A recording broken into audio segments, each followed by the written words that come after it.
Estamos empezando Combinación Clave, ¿cómo están? Y ya tenemos conectados a nuestros panelistas de este día que corresponde a Francisco Martorell. Pancho, ¿cómo estás? Hola Fernando, buen día, ¿cómo estás tú? Hola Alberto. Y también con Alberto Mayol desde el Viejo Mundo. ¿Cómo estás, Alberto? ¿Qué tal, Fernando? ¿Qué tal, Pancho? ¿Cómo están? Bueno, Aquí estamos. Aquí está pródiga la suma de todo tipo de analogías, metáforas que puedan haber, y tú probablemente, Alberto, las vas a tener más cerca, porque el gobierno presentó requerimiento al Tribunal Constitucional y de pronto se paran los portuarios. En una de esas hay otros grandes gremios que hacen solidaridad con las personas de la misma forma, y tenemos el equivalente a la Superliga, donde los grandes jerarcas ricachones de los clubes nunca vieron lo que pasó después de inventar esta Superliga, que ahora están todos los clubes saliéndose, y como el Liverpool incluso pidiendo perdón a sus hinchas por haberlo de alguna manera defraudado tanto. ¿Cómo lo ves tú? Dale, yo creo que Alberto. La metáfora es tan buena que sirve incluso de regla de tres simple. O sea que simplemente hay una equivalencia perfecta entre los fenómenos. Es decir, la imaginación de ciertos clubes europeos de alta convocatoria televisiva a nivel global, que dijeron, bueno, nosotros tenemos las condiciones, las capacidades y la plata para resolver, y la plata para resolver nuestros problemas de caja y para sobresaturar el mercado en nuestra dimensión, y prescindir definitivamente de los clubes más pequeños, dejándolos en la práctica una especie de segunda división. Y tenemos el poder para hacerlo, tenemos las condiciones económicas para hacerlo, y confundieron el poder con la autoridad. O sea, creyeron que por tener el poder, claro, eso les confería la autoridad y la legitimidad para hacer ese tipo de acciones.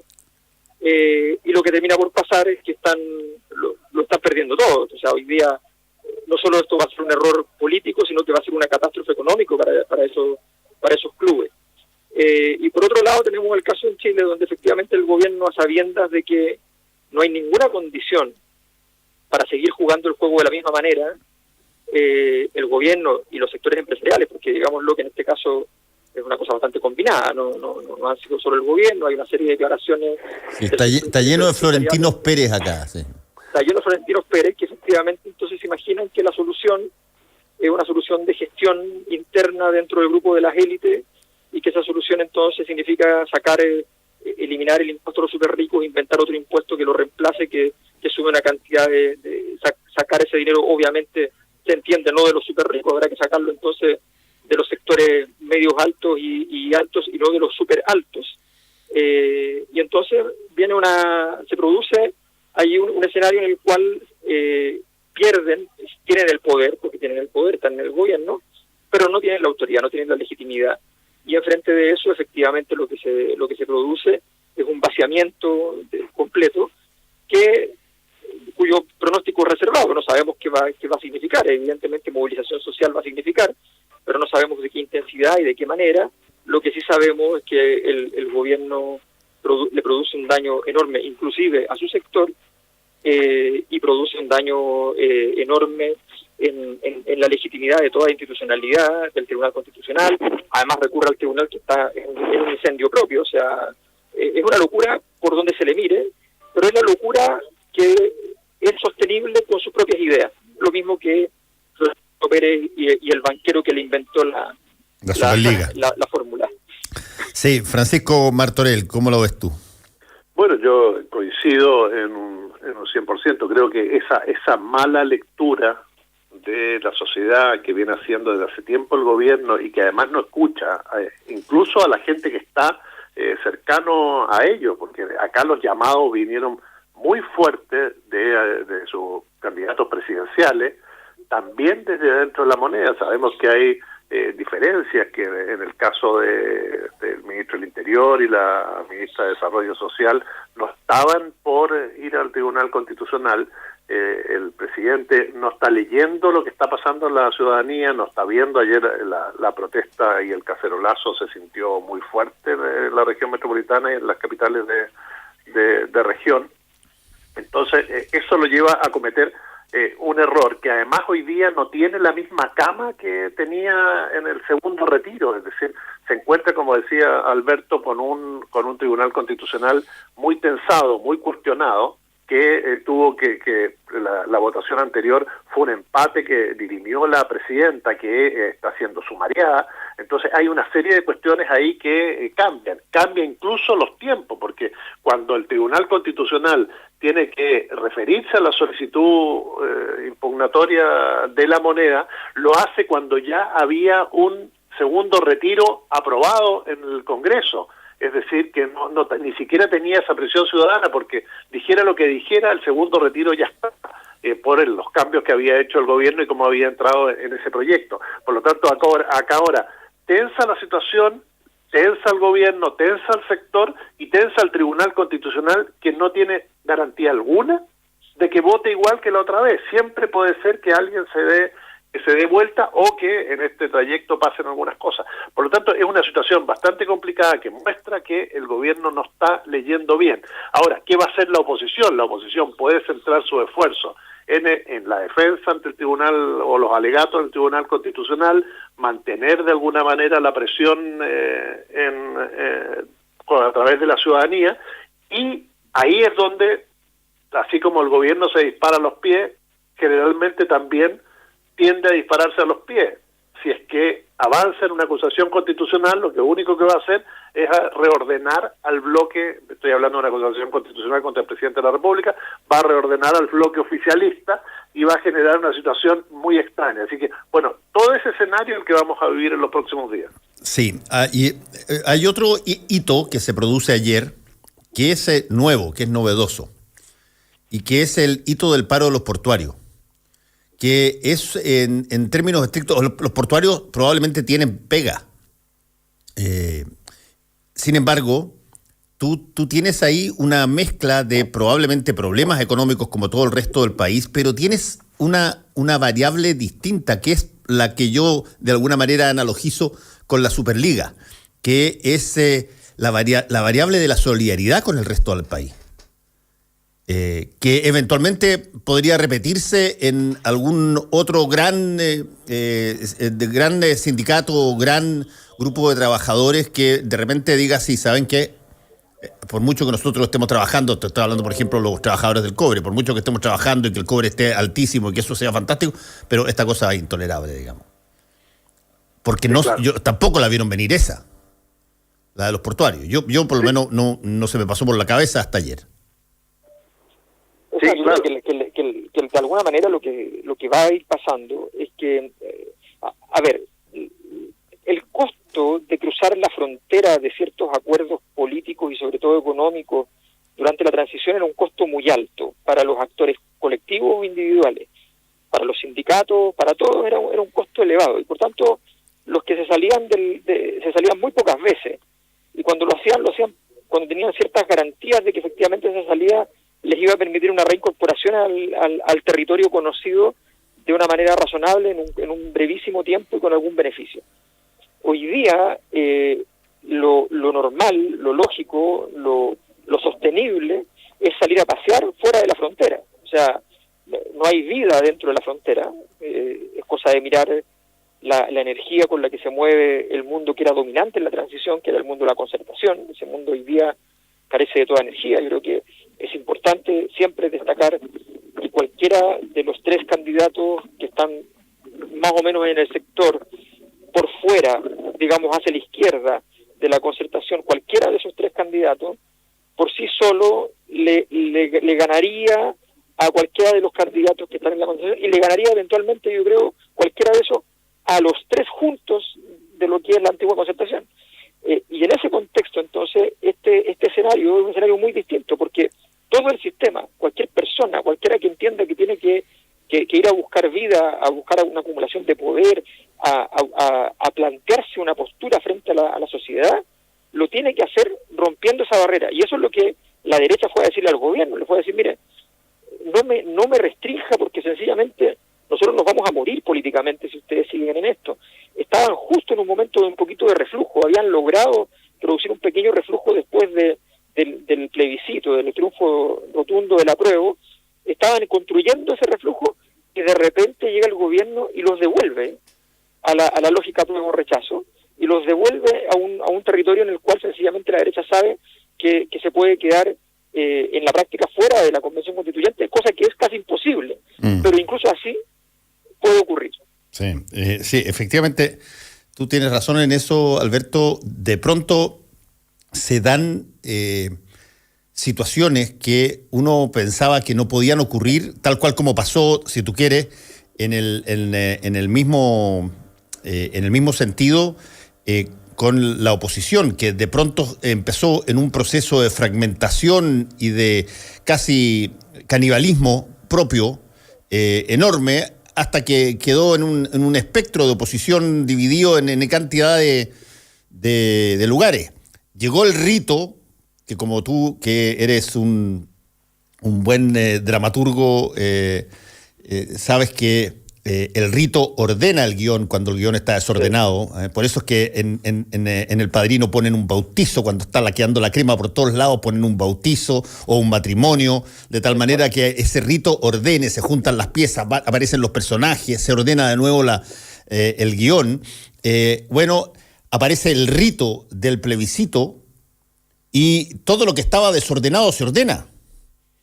En un momento dado. Y ahora que está vuelto a desordenarse por las contiendas en términos de candidatos y toda la situación, lo vuelve a ordenar el gobierno, creo yo, con el llamado al Tribunal Constitucional.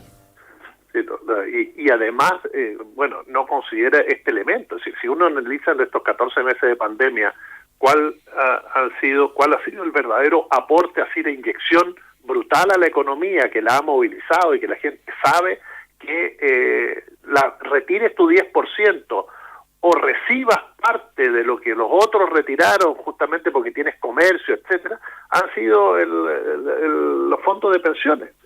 Esos son los que de alguna manera atacan justamente a ese electorado del cual depende, como decía Alberto, que es un porcentaje importante para que la derecha tenga representación en la Asamblea Constituyente. Y de ahí el temor que surge en todos los candidatos hoy día, justamente porque ahora uno podría decir, bueno, pero no puede haber una lectura electoral para una decisión del tercer retiro, pero efectivamente, por un lado, políticamente el gobierno la tiene que tener, y por otro lado, sabemos que vivimos una sociedad hiperendeudada. Es decir, acá el otro día salían las cifras del endeudamiento personal y el endeudamiento de las empresas.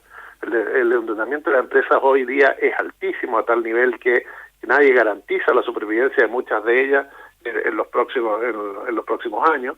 Y por otro lado tenemos mucha gente endeudada que necesita de alguna manera hacer frente a cosas inmediatas, y el 10% es una ayuda concreta, que no tiene letra chica, que sabes cuánto tienes y cuánto vas a recibir, que lo recibes en un determinado plazo concreto, que sería en este caso incluso antes de las elecciones, si es que se aprueba el próximo jueves, pero no ahora con esto del Senado. Entonces, obviamente que esa lectura la están haciendo los candidatos y saben que la decisión del gobierno atenta contra ellos. Sí, Alberto, tú, ¿cómo crees que termina, o por lo menos, no es que te quiera de adivino, pero básicamente aquí se está en esta llamémoslo así, en esta olla se están colocando distintos ingredientes que, bueno, puede salir una cazuela o puede salir una majamama, digamos. ¿Cómo ves esto? Yo creo que, lo primero es que si uno ordena un poco las piezas en el fondo y trata de entender, que siempre es una cosa muy difícil cuando son cosas tan extrañas, pero si uno trata de entender la conducta del gobierno, uno podría asumir que la conducta del gobierno ha sido siempre la misma. Y esa conducta se podría resumir fundamentalmente en que el gobierno, asumiendo una derrota por anticipado, a mi juicio, porque creo que lo asume, y entendiendo que políticamente se está desintegrando, quiere poder decirle a su grupo de referencia, entiéndase a la élite económica, supongo yo, ¿ya? Porque no es a la élite política, quiere decirle a su grupo de referencia que agotó todos los recursos que siempre se habían ocupado para evitar que pasaran todas estas cosas, y que por tanto entonces entonces está empeñado en producir actos, entre comillas, ritualistas. La palabra es muy mala porque este gobierno no tiene nada de ritual, porque de hecho no organiza nunca el guión siguiendo tu referencia Sí. a los guiones, pero efectivamente un acto ritualista me refiero a un acto obsesivamente compulsivo de repetir las mismas fórmulas sin importar el contexto, sin importar nada. En ese contexto uno puede entender que el único destino que le espera a esa conducta, que no es una conducta estratégica, no es una conducta táctica, no es una conducta política, digámoslo así, es una derrota. La forma que adopte esa derrota no significa que sí o sí se pueda sacar el 10%, porque pueden ganar eso. ¿Ya? La forma que adquiera esa derrota es la forma de la derrota política, en toda su forma, y ahí puede ser que efectivamente tengan que terminar cediendo en el 10%, o incluso peor, yo creo que en términos políticos, incluso peor, que el gobierno logre salvar el tema del 10%, pero no logre salvar el proyecto político importante, que es el modelo económico, qué sé yo, y no logre salvar por ningún lado. Me parece que eso podría ocurrir, y que sería catastrófico para la derecha, el futuro político de la derecha, dejando una herencia espantosa, que es el gran temor de gran parte de la derecha con Sebastián Piñera, que siempre sintieron que era alguien que no administraba bien el poder del sector, y que en este caso estaría terminando y que finalmente ese grupo decidió tratar de sostenerlo en el cargo, de no sacarlo, y de pronto se pueden encontrar con que Piñera lo hizo de nuevo y los deja en la peor posición de la historia que ellos al menos han conocido desde la UP. Sí, ahora ahí hay un punto, Pancho y Alberto, que es interesante en respecto al presidente.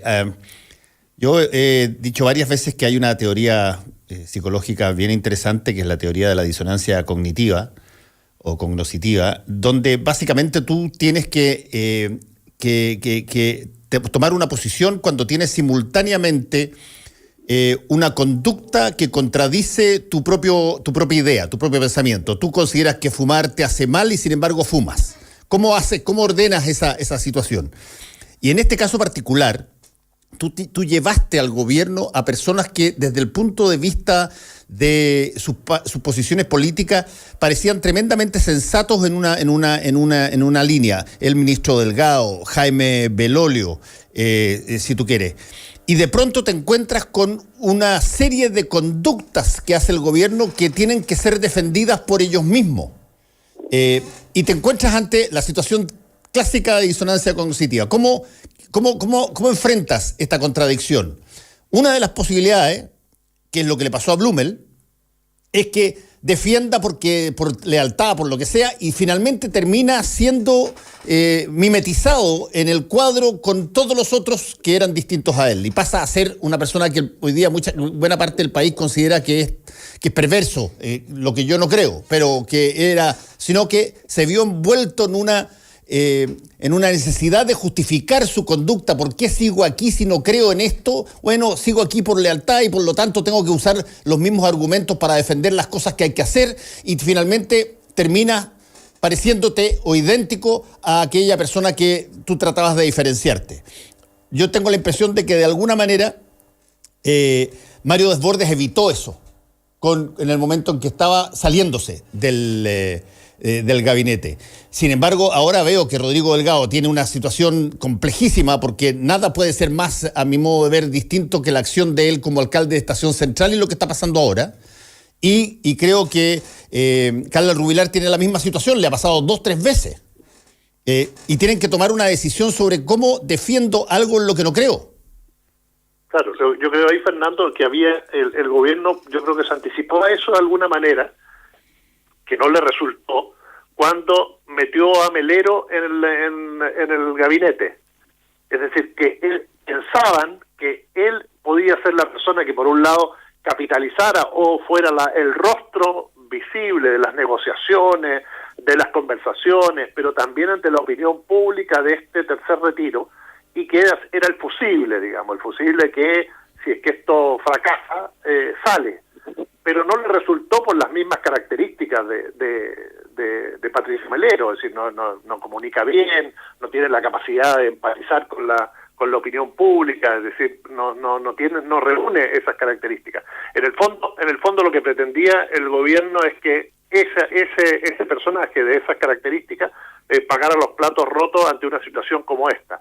Y creo que ahí es donde el gobierno cometió un error, porque efectivamente no reúne esas características. Sí, ahora... Lo que pasa... Dale, Alberto.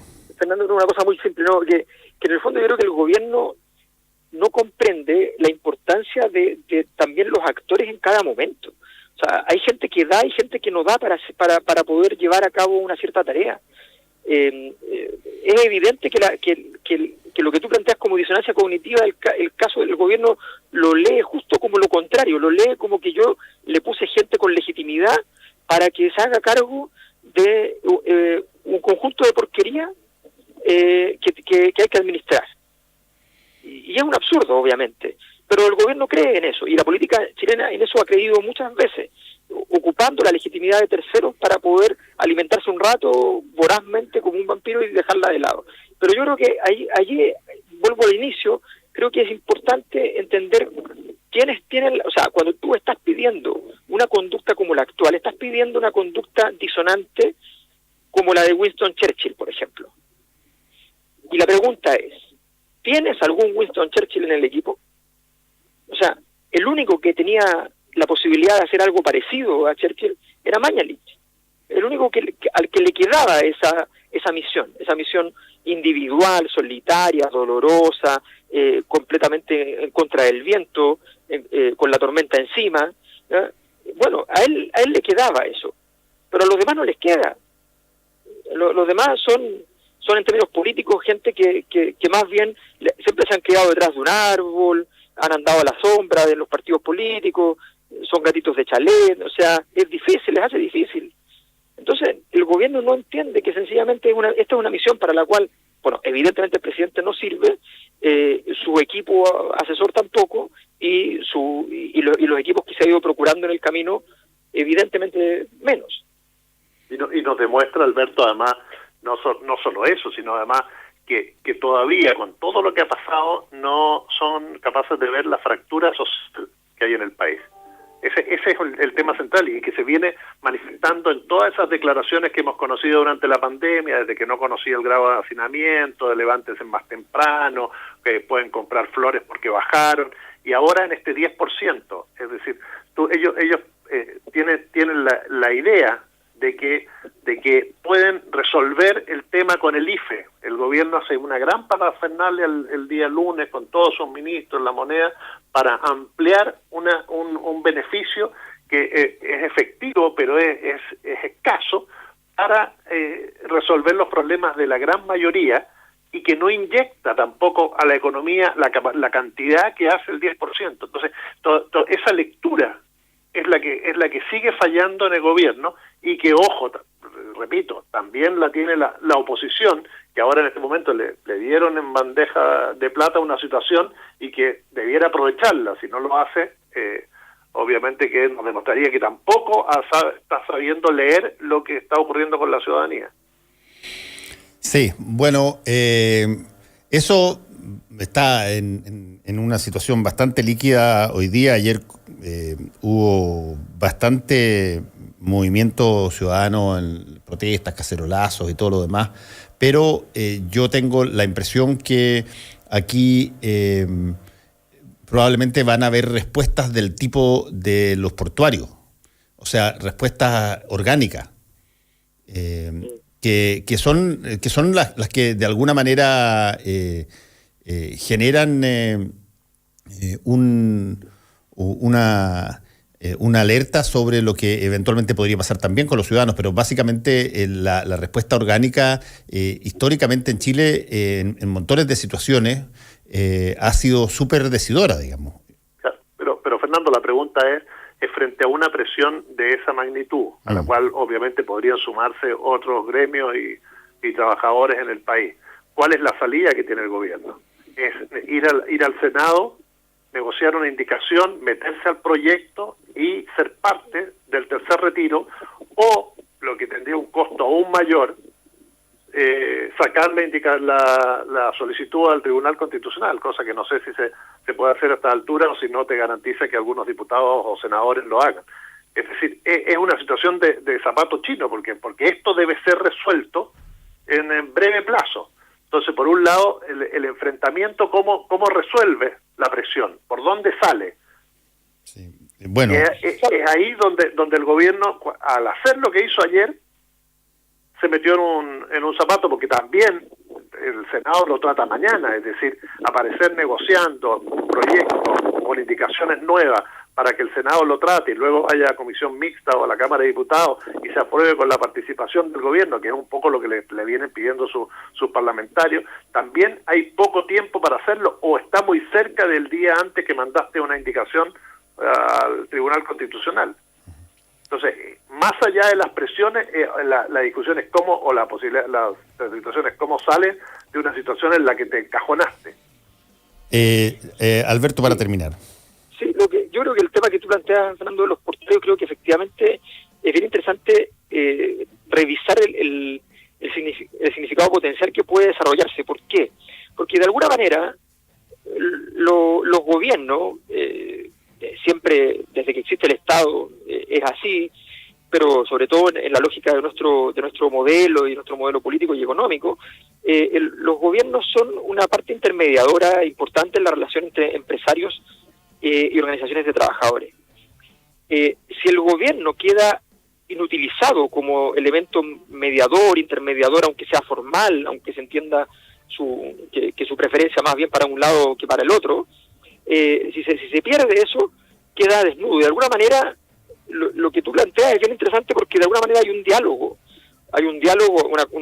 una disputa, un diálogo que no es un diálogo para conversar, es una disputa política, sí, que plantean efectivamente los sindicatos portuarios cuando hacen lo que hacen justo después de las diversas declaraciones del sector empresarial. Y sabemos que los portuarios tienen una llave en la mano muy importante para ese sector, porque Chile, que es un país donde una de las cosas importantes es el sector exportador, los portuarios son los que tienen esa llave. Entonces, en el fondo, ese diálogo, esa disputa puede empezar a verse con más claridad, y a eso hay que ponerle atención, porque ya entonces estaríamos llegando a eso que se suele conocer como el final del camino de la crisis, cuando ya no hay manera de vestir ninguno de los muñecos para que funcione mínimamente el sistema.